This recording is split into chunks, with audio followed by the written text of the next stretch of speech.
The restoration of the Marshal Saint Arnaud oil-painted portrait is a project that did ask for several different actions. It arrived to me in a poor, very bad condition, full of holes, tears, really dirty, really bad. So disassembling the painting from the frame was just the obvious first step.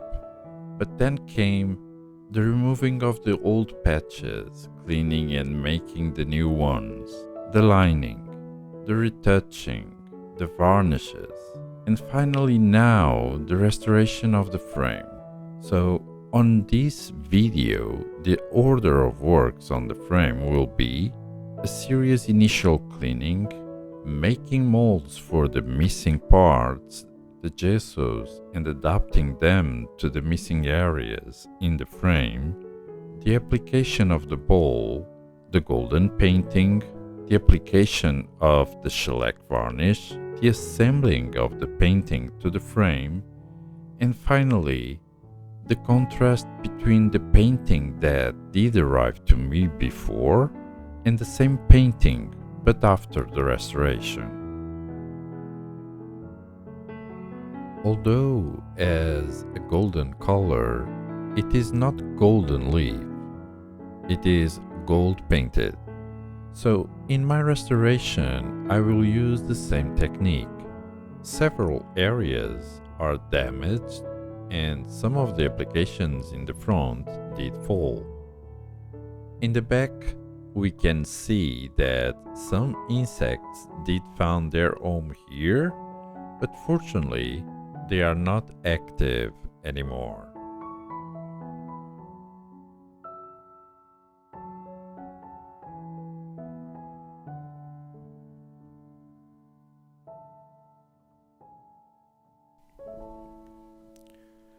To clean this frame, I will use an enzymatic solution made with distilled water and an enzymatic solution that breaks down this mix of grease, dirt, and smoke. Those in conjunction with the normal oxidation caused by time are responsible for this less good appearance. I start by cleaning this part that is the base of the frame, and here we can see that more dirt is accumulated due to the force of gravity. To clean, I use two kinds of brushes that I apply in a circular motion.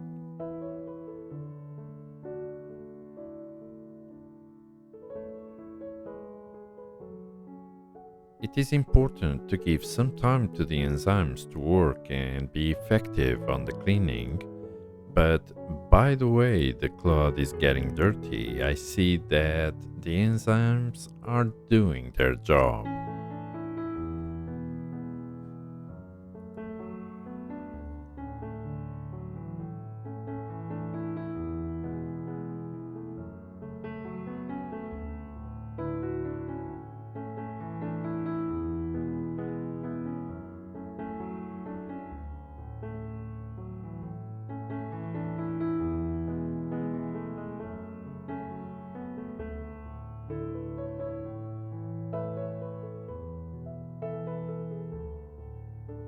To clean areas with a lot of small details, where dirt did go into holes, I do use a small brush with hard hair, and since this is not golden leaf and I will have to repaint it, I can use this kind of approach.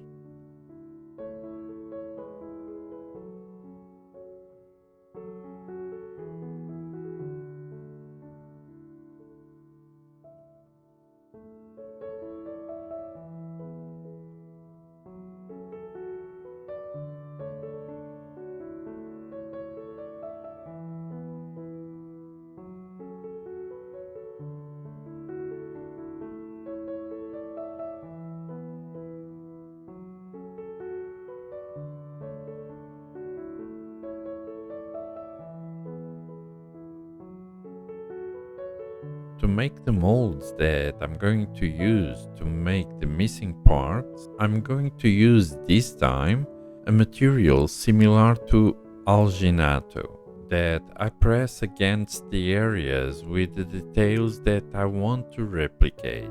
Because of this pressure that I do apply, all the details will be engraving, making this way the negatives that I use to make the positives.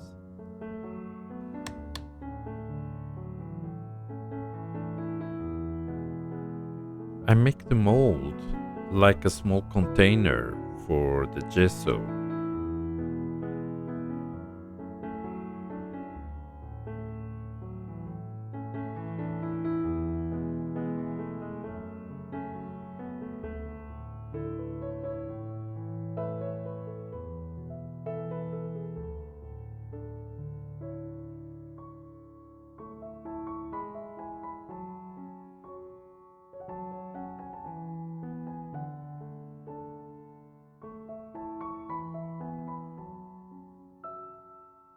To make those missing parts, I will use a mix of gesso and chalk that I mix with protein glue. To be able to work with it, I have to keep this protein glue slightly warm, and I use this glue in order to bring a special future hardness when the pieces get dry, so in the final they will be very resistant.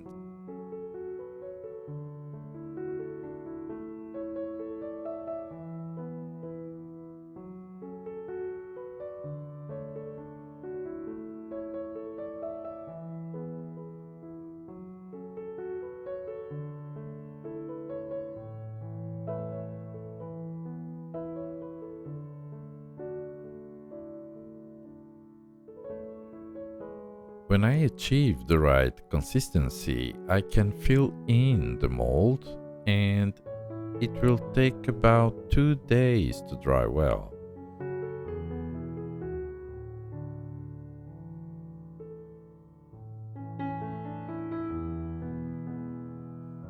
When I'm totally sure it is ready, I can take it out of the mold, and by comparison I can see where is best to cut in order to adjust and fit better to the missing holes.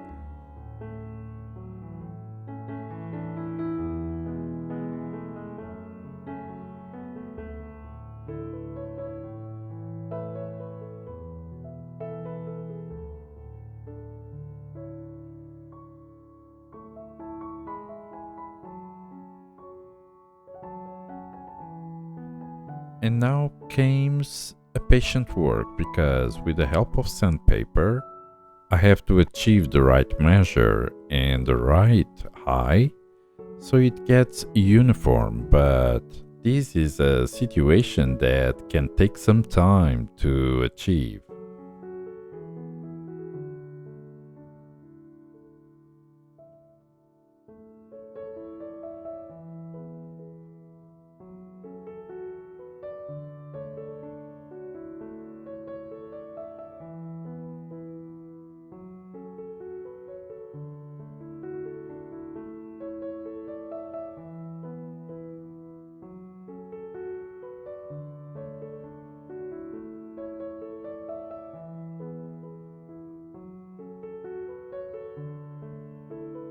When I'm happy, I use some adhesive to glue the gesso pieces to the frame.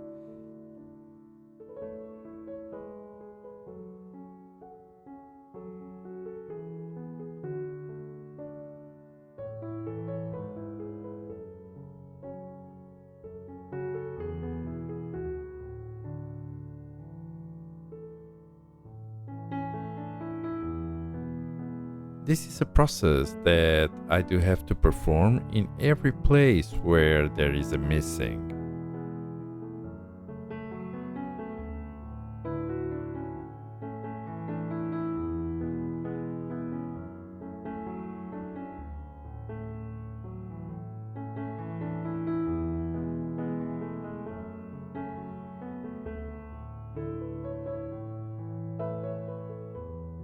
close the joints that are too open in the corners, I use a bit of the same material based on the gesso, shellac and protein glue. And here it is, the frame with all the missing holes already closed. All the gesso pieces are glued. Also, on the borders, where there were some flaws, that now is all fixed and I can pass to the sandpaper. I want to hit a smooth surface with it, free from irregularities, and who can receive the next step, which is the application of the bole.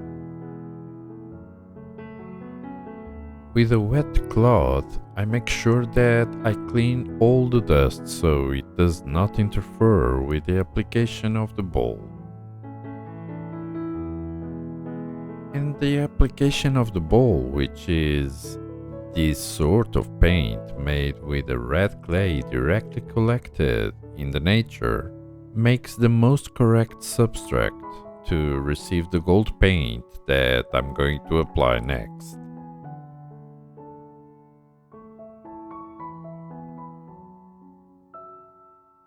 During the time I'm working with the bole, I have to keep it warm so it is more fluid and also becomes more effective on the application.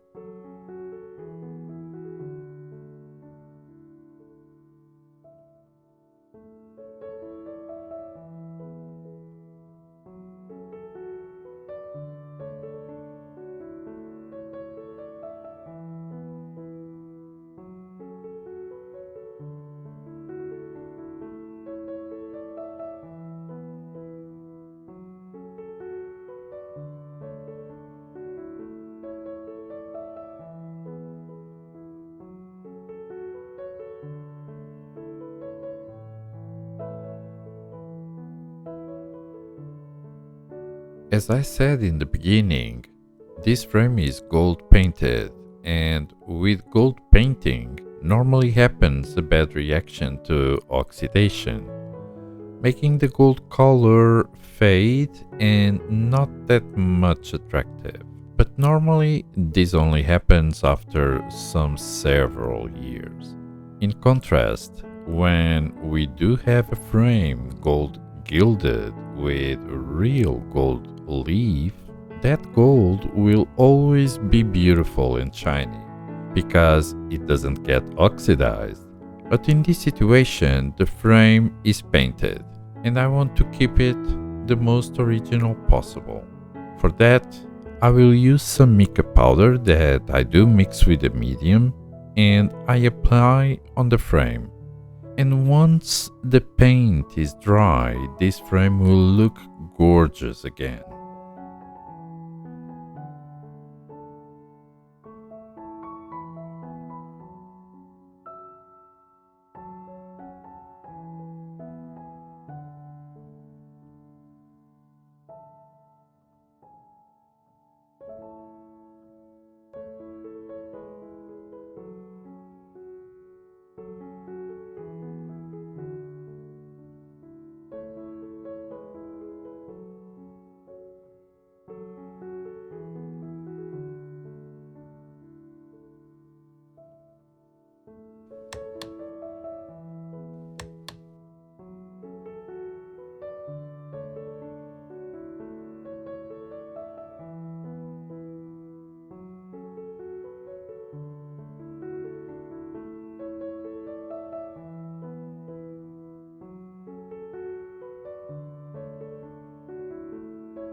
The frame is now totally gold painted, looks just beautiful, but looks very new. So in order to give a look of some more age, I need to apply another layer of another material.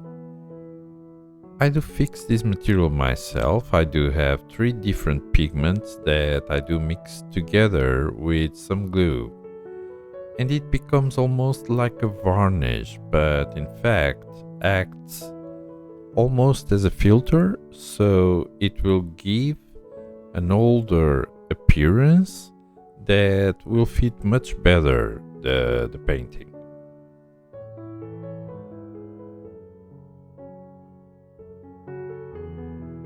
For this situation, the pigments that I use are the green, the red, and the brown.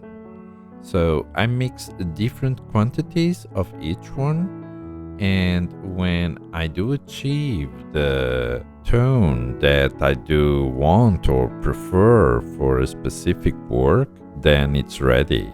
When I'm making this, I do have to remain concentrated. I have to make several tries until I achieve which level of concentration or tone I prefer. And it is a process of several tries because I do not have any formula for this specific situation. Sometimes I have a lot of pots and I try the different concentrations in a small corner of the frame. When I have the right tone I want, then I can apply in the front of the frame.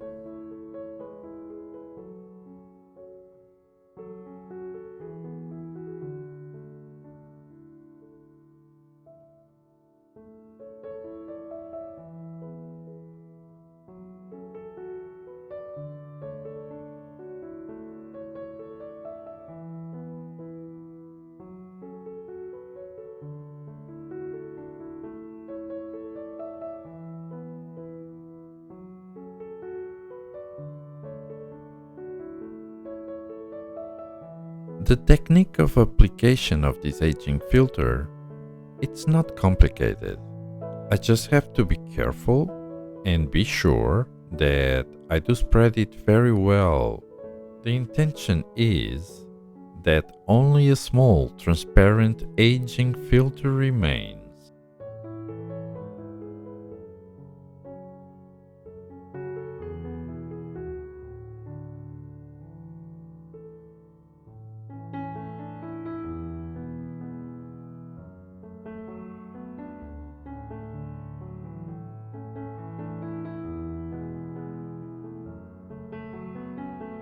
After drying well, I can apply a thin layer of shellac varnish, and this will bring a warm color to the frame, but also it will offer protection. And the frame is about ready to meet his restored painting. I think it will be a very special meeting. Both the painting and the frame went through several processes, but both did end so very beautiful.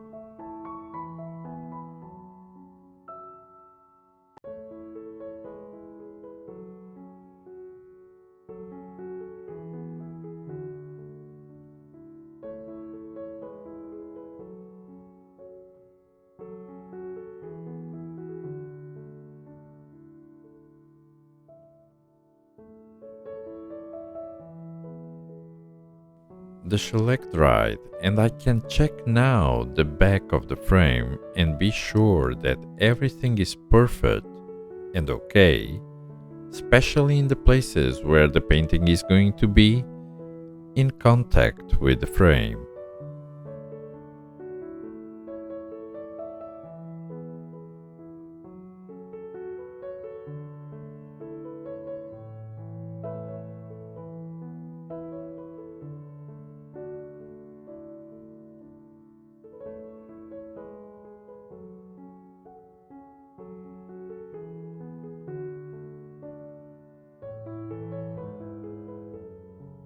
Marshal Saint Arnaud portrait can now be adjusted to the frame. In the first video of this series, we started with a painting that was held to the frame with some nails. But now, I'm going to use some Z-clips and some screws. This means that if in the future frame and painting need to be disassembled, that task can be performed so much more easily.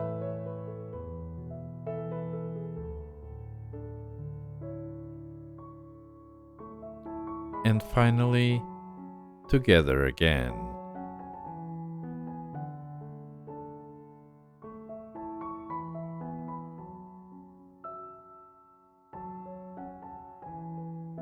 This so very special painted portrait of the French Marshal Saint Arnaud that arrived in such a damaged condition is a truly inspiring project, because now, through the eyes of the Marshal that seems to be looking directly at you, no matter if you move or the place you are, we can now feel, after the restoration, a special vibration that probably emanates from the dignity of this military officer.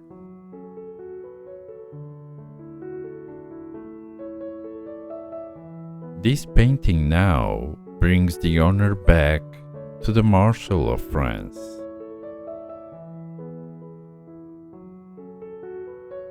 I'd like to invite you to watch the several videos about the restoration of this project, and you can find the links below in the description of this video.